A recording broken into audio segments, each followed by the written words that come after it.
हाँ, राधे राधे। मार्गशीर्ष का माह चल रहा है और आज है शनिवार।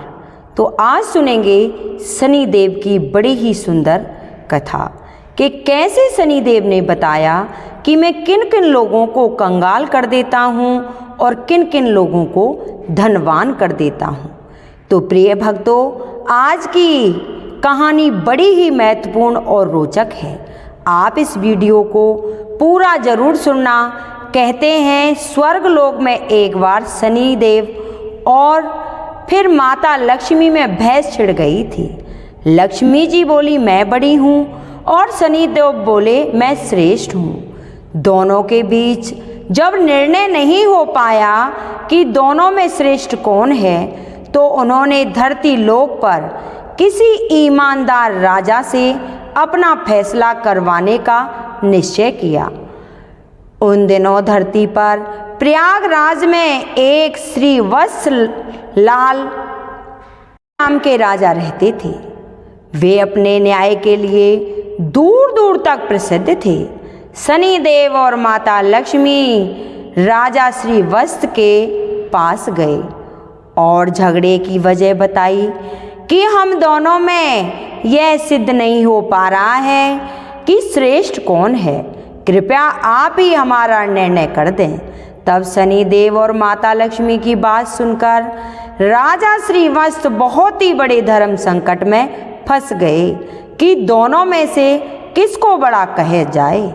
यह शनिदेव को बड़ा बताया दिया तो माता लक्ष्मी रूठ जाएगी, और लक्ष्मी रूठ गई तो हमारे राज्य की सारी धन वैभव संपदा नष्ट हो जाएगी। यदि शनिदेव को रुष्ट कर दिया तो शनिदेव अपनी दृष्टि से सब नष्ट भ्रष्ट कर डालेंगे। राजा साहब जब किसी नतीजे पर नहीं पहुंचे तो शनिदेव और लक्ष्मी जी उन्हें एक माह का समय देकर चले गए और कहा कि हम एक माह बाद आएंगे, तब तक तुम खूब सोच विचार कर लो। दर्शक बंधुओं, जिनके जाने के बाद राजा की रातों की नींद हराम हो गई, वे हर क्षण इसी बात को लेकर चिंतित रहते लगे कि एक माह के बाद जब शनिदेव और माता लक्ष्मी आएंगे तो वो किसको श्रेष्ठ बताएंगे, क्या निर्णय देने। इसके सामने परिस्थिति बहुत ही विकट थी। वे जानते थे कि एक को बड़ा बताएंगे तो दूसरा नाराज हो जाएगा और उन पर, उनके राज्य पर बहुत बड़ा संकट आ सकता है। राजा की वैष्णवी नाम की एक पतिव्रता पत्नी थी। पति की अत्यंत चिंता को देखकर रानी ने पूछा, महाराज आप किस बात को लेकर परेशान हैं? कृपया अपना दुख सबसे कहिए। राजा ने अपनी पत्नी को सारा हाल कह सुनाया। रानी ने राजा को एक सुझाव दिया कि देखो, तुम अपने मुख से किसी को बड़ा या छोटा मत बताओ। अपनी अपनी जगह दोनों ही श्रेष्ठ हैं। उनके बड़े छोटे का फैसला आप उन्हीं पर छोड़ दो। आप एक काम करो, एक सोने का और एक चांदी का सिंहासन बनवाओ। दोनों का आसन अपने सिंहासन के दाईं और बाईं ओर रखवा दो। सोने का सिंहासन आप अपने सिंहासन से दाईं ओर लगवाना और चांदी का सिंहासन बाईं ओर। एक माह बाद जब शनिदेव और माता लक्ष्मी आएंगे तो लक्ष्मी जी आपके दाईं ओर का आसन ग्रहण करेंगी, क्योंकि वे माता स्वरूप हैं, और शनिदेव आपके बाईं ओर वाले आसन पर बैठ जाएंगे। जब वे पूछें तो आप उनको किसी भी प्रश्न का उत्तर मत देना। जब वे बहुत पूछें तो उनसे कह देना कि आप लोगों ने अपनी श्रेष्ठता का फैसला स्वयं ही कर दिया है, मैं क्या बतलाऊं। रानी वैष्णवी की बात राजा को सही लगी। दर्शक बंधुओं, इधर एक महीने के बाद जब लक्ष्मी जी और शनिदेव राजा के दरबार में पधारे तो वही हुआ जैसा रानी ने बताया था। माता लक्ष्मी तो सोने के सिंहासन पर विराजमान हो गई और शनिदेव चांदी के सिंहासन पर। जब उन्होंने श्रेष्ठ होने को लेकर राजा के निर्णय मांगा तो राजा ने कहा कि आप दोनों ने स्वयं ही अपने बड़े छोटे होने का फैसला कर दिया है, इसमें मैं क्या कर सकता हूँ। तो यह सुनकर भगवान शनिदेव खिन्न हो चले गए। माता लक्ष्मी ने राजा से कहा कि पुत्र शनिदेव तुमसे रुष्ट हो गए हैं और उनके कोप के कारण तुम पर बहुत बड़ा संकट आ सकता है, परंतु तुम चिंता मत करो, मैं तुम्हारे साथ हूँ। शनिदेव ने राजा पर ऐसा कोप बरसाया कि उन्होंने राज्य में भयंकर अकाल पाड़ दिया। लोग भूख से मरने लगे। नर नारी जीव जंतु सब उनके राज्य को छोड़कर दूसरे राज्यों में चले गए। राजा से अपने राज्य की ऐसी दशा देखी नहीं गई। 1 वर्ष के बाद उन्होंने अपने राज्य को छोड़ने का फैसला किया। जब वे अपनी पत्नी वैष्णवी को साथ लेकर घर से निकल पड़े तो एक पोटली में उन्होंने हीरे जवाहरात तथा कुछ जेवर आभूषण बांध लिए। सोचा जहाँ रहेंगे वहाँ विपत्ति में यह सब काम आएगा, उन्हें बेचकर हम अपना गुजारा कर लेंगे। राजा और रानी घर से निकल ही थे कि उसी समय भयंकर आंधी तूफान आ गया। चारों तरफ अंधकार छा गया। वे उस अंधेरे में रास्ता भटक गए। समझ में नहीं आ रहा था कि कहाँ जाएं। तभी माता लक्ष्मी एक छोटी सी कन्या का रूप धरकर आती है और लालटेन की सहायता से उन्हें एक नदी के किनारे पहुंचा देती है। नदी पर छोड़कर माता लक्ष्मी वहां से चली गई। अब उनके आगे समस्या यह थी कि नदी को पार कैसे किया जाए। उसी समय शनिदेव एक नाविक का रूप बनाकर नाव लेकर उसी किनारे पर जा पहुँचे जहाँ राजा रानी खड़े थे। राजा ने नाविक से नदी के उस पार जाने का आग्रह किया। नाविक ने कहा कि देखो भाई, हम तुम्हें उस पार पहुँचा तो देंगे, परंतु हमारी नाव बहुत कमज़ोर है, इसमें एक बार में एक ही बैठ सकता है। राजा ने कहा चलो एक एक करके ही उतार दो। हम पहले तो नाविक रानी को उस पार पहुंचा आया, फिर राजा को ले गया। तीसरी बार में उस नाविक ने राजा की धन की पोटली रख ली, लेकिन वह नाविक तो स्वयं शनिदेव थे, इसलिए वह धन की पोटली लेकर नदी के बीचों बीच में गायब हो गए। अब तो उनके पास जो धन था वो भी नहीं रहा। भोजन का संकट खड़ा हो गया। भगवान की इच्छा समझकर वो वहीं से आगे को चल दिए। चलते चलते वो एक गांव में पहुँचे। उस गांव के लोग जंगल से लकड़ी काटकर उन्हें बेचते थे। राजा भी अपनी रानी के साथ उसी गांव में रहने लगा और लकड़ी बेचकर अपना गुजारा करने लगा। लक्ष्मी जी की कृपा से उसे जंगल में चंदन का बाग मिल गया। राजा ने चंदन की लकड़ियों को बेचकर काफ़ी पैसा कमा लिया। अब तो उसका जीवन बड़े सुखपूर्वक बीतने लगा। राजा और रानी को सुख चैन में देखकर शनिदेव ने एक और नई चाल चल दी। एक सौदागर था जो उस गांव से चंदन की लकड़ी भरकर दूसरे राज्य में ले जाया करता था। आज उसका जहाज उस नदी के किनारे पर ही फंस गया था। उसने जहाज को चलाने का बहुत ही प्रयास किया, पर जहाज टस से मच नहीं हुआ। सौदागर ने समझ में नहीं आ रहा था कि वो क्या करे। तभी शनिदेव एक ब्राह्मण का रूप बनाकर उस सौदागर के पास आए और बोले, अरे सौदागर, तेरा जहाज को कोई नहीं चला सकता, लेकिन एक उपाय है। यदि कोई पतिव्रता स्त्री तेरे जहाज में हाथ लगा दे तो तेरी नाव चलने लगेगी। सौदागर ने वैसा ही किया। पूरे गांव की स्त्रियों को बुलवा के सब ने जहाज को छुआ, पर जहाज फिर भी नहीं चला। किसी ने बताया कि गांव में अभी एक स्त्री बाकी रह गई है जो यहाँ नई आई है। सौदागर स्वयं चलकर उसके घर गया। वो स्त्री कोई और नहीं थी, रानी वैष्णवी थी। सौदागर ने जब रानी के पास निमंत्रण भेजा तो रानी ने वहाँ जाने से इनकार कर दिया और कहा कि इस समय मेरे पति जंगल में लकड़ी काटने गए हैं, मैं तुम्हारे जहाज के पास नहीं जा सकती। सौदागर के आदमी ने वापस आकर उसकी को सारी बात बता दी। सौदागर समझ गया कि यही औरत पतिव्रता है और यही उसके जहाज को निकाल सकती है। वह शाम को फिर उसके घर गया। उस समय राजा घर पर ही थे और इसलिए उसने निमंत्रण स्वीकार कर लिया। जब राजा ने रानी से कहा कि वे जहाज को छू दे जिससे कि वह निकल सके, तो रानी ने अपने पति के कहने पर जहाज को छू लिया और जहाज हिलने लगा। यह देखकर सौदागर के मन में पाप आ गया कि क्यों ना मैं इसको अपने साथ ले चलूं। यह स्त्री बहुत सुंदर भी है और यदि कहीं जहाज फिर से फंस गया तो इससे छूकर उसे निकलवा दूंगा। यह सोचते ही उसने वैष्णवी को अपने साथ खींच लिया और जहाज लेकर चल दिया। श्रीवत्स चिल्लाता रह गया, परंतु उस समय तक जहाज काफी दूर जा चुका था। रानी अत्यंत रूपवती थी।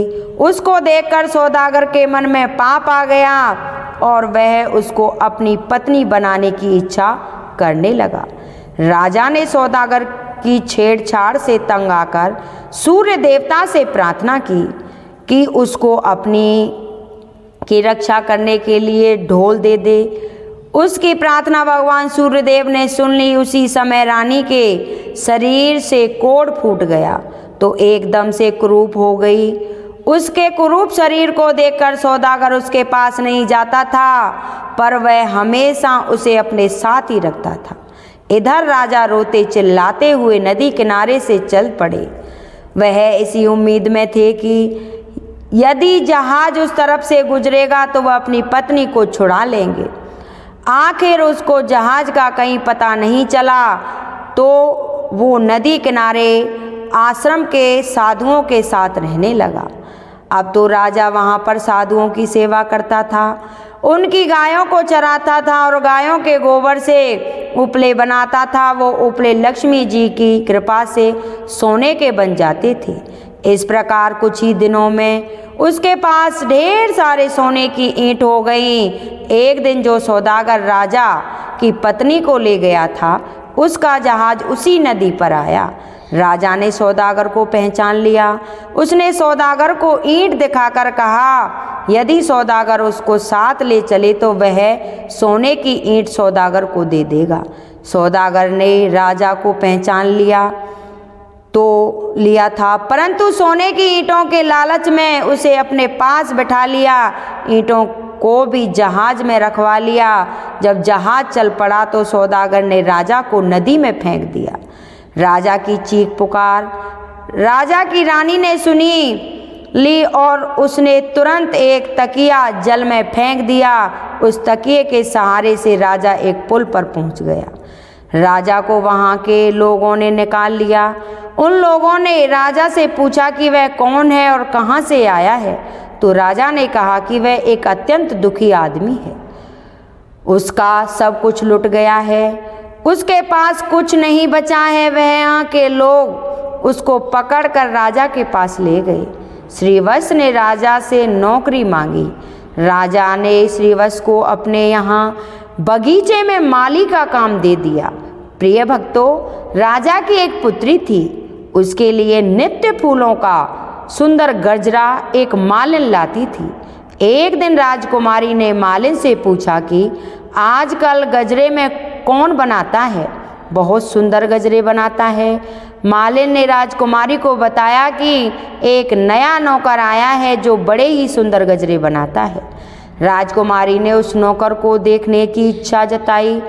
जब उसने राजा को देखा तो वह उस पर मोहित हो गई और राजा से ही ब्याह करने की जिद ठान बैठी। राजा ने बहुत मना किया, परंतु जब राजकुमारी नहीं मानी तो उन्होंने लाचार होकर दोनों का ब्याह करा दिया और जंगल में एक मकान दे दिया। धीरे धीरे समय व्यतीत हुआ।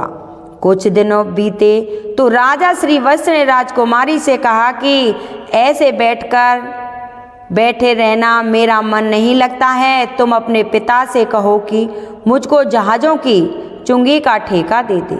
राजकुमारी ने अपने पिता से यह प्रस्ताव रखा तो राजा ने भी कह दिया, ठीक है। अब तो श्रीवत्स अपने आने जाने वाले जहाज़ों से चुंगी लेता था। इसी प्रकार जब 7 वर्ष बीत गए तो शनिदेव का प्रभाव खत्म होने को आया। एक दिन सौदागर का जहाज वहीं से निकला तो श्रीवत्स ने उस जहाज को रोककर उसे आगे जाने से रोक दिया। सौदागर को यह देखकर बड़ा क्रोध आया। वो तुरंत शिकायत लेकर राजा के पास पहुंचा। राजा ने जब श्रीवत्स से पूछा कि वो सौदागर के जहाज को क्यों नहीं जाने दे रहा है तो श्रीवत्स ने बताया कि महाराज, इस सौदागर के पास मेरी सोने की ईंट है, यह मेरी सोने की ईंट नहीं दे रहा है। राजा ने कहा, तुम्हारे पास क्या प्रमाण है कि इसके पास जो ईंट हैं वो इसकी हैं? तो श्रीवत्स ने कहा, महाराज आप इसे दरबार में सब लोगों के सामने बुलाएं। वे ईंट एक तरफ से जुड़ी हुई हैं। यदि सौदागर ईंट खोल देता है तो यह सारी ईंट उसकी हैं। यदि वह ईंट नहीं खोल पाता है तो उन ईंटों को मैं खोल कर दिखाऊंगा। वह ईंटों को दरबार में लाए। और सौदागर से कहा गया कि यदि यह तुम्हारी सोने की ईंट हैं तो तुम इन्हें खोल दो, और यदि तुम नहीं खोल पाते हो तो वो ईंट तुमसे ले ली जाएंगी। दर्शक बंधुओं, सौदागर शाम तक उन ईंटों को खोलने का प्रयास करता रहा परंतु उससे एक भी ईंट नहीं खुली।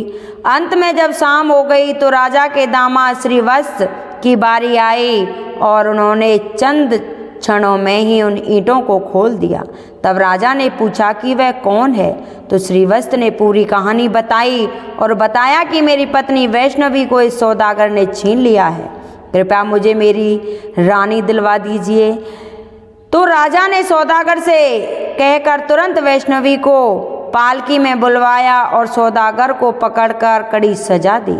वैष्णवी ने पुनः सूर्य भगवान से प्रार्थना की कि वो मेरे रूप को फिर से पहले जैसा कर दें। तो भगवान सूर्य देवता की कृपा से रानी फिर से सुंदर हो गई।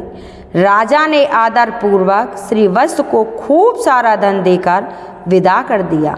साथ में अपनी बेटी को और वैष्णवी को भी उसने अपनी बेटी मान लिया और खूब धन दौलत देकर राजा को प्रेम पूर्वक विदा कर दिया। राजा पुनः अपने राज में लौट आया और फिर से राज सिंहासन पर सवार हुआ। एक दिन शनि देव ने प्रकट होकर के राजा श्रीवत्स से कहा, हे राजन, हम दोनों की स्पर्धा तो एक बहाना थी, हम आपके सत्य की परीक्षा ले रहे थे। अब मैं तुम्हें बता रहा हूँ कि कौन से लोग नाश को प्राप्त नहीं होते हैं। विपत्ति में भी जो अपने धर्म को और सत्य को ना त्यागें उसका कभी नाश नहीं होता, अपितु देवता लोग भी उसकी सहायता करते हैं। गरीबी आने पर भी जो अन्याय का मार्ग ना चुने, पाप का धन ना खाए, वह देवताओं का सदा कृपा पात्र बना रहता है। मैं उसका बुरा कभी नहीं करता, अपितु उस पर लक्ष्मी की कृपा सदैव बनी रहती है। धन संपदा पाकर भी जो अभिमान ना करे, जो किसी को अपमान नहीं करता है, मैं कभी उसका बुरा नहीं करता, अपितु उसकी सहायता ही करता हूँ। मेरी कृपा से लोग पल पल मात्र में धनवान बन जाते हैं और कोप से पल मात्र में कंगाल हो जाते हैं।